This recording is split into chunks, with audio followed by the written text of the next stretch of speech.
今日大暑啊，我哋煲翻啲清熱嘅湯，有赤小豆啦、扁豆、冬瓜、金沙骨、薑片、龍眼肉、無花果同埋百合。因為瞓得唔好咧，加啲百合啊同埋龍眼肉咧，就會好多噶啦。咁水都滾咗，我哋倒落去先。扁豆咧同赤小豆已經浸咗噶啦，倒埋啲水落去，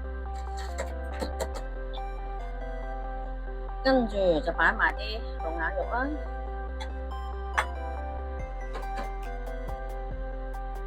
仲有無花果同百合啦，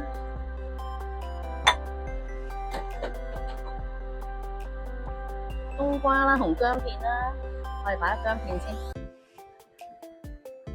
同埋冬瓜啦，冬瓜連囊都擺埋落去喎，咁咧就會清熱，仲更加好嘅。哇！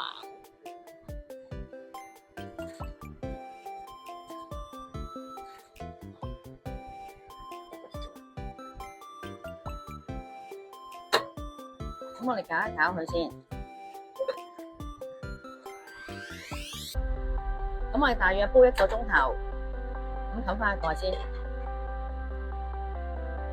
咁呢度有一條金沙骨，1個鐘頭後我哋先擺落去，已經飛咗水噶啦，用凍水飛。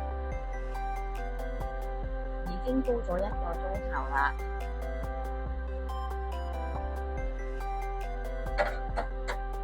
好靚。咁我哋擺埋嗰啲金沙骨落去，再煲多1個鐘。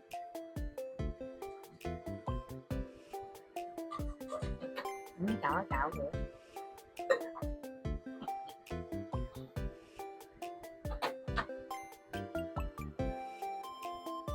好啦，2小時已經煲好啦，你睇下幾靚啲湯，哇！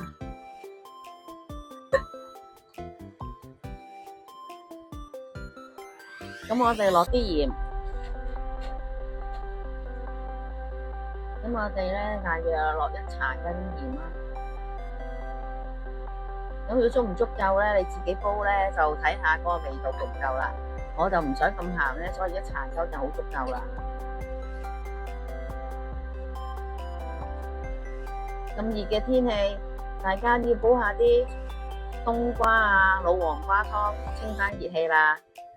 拜拜，下次再見。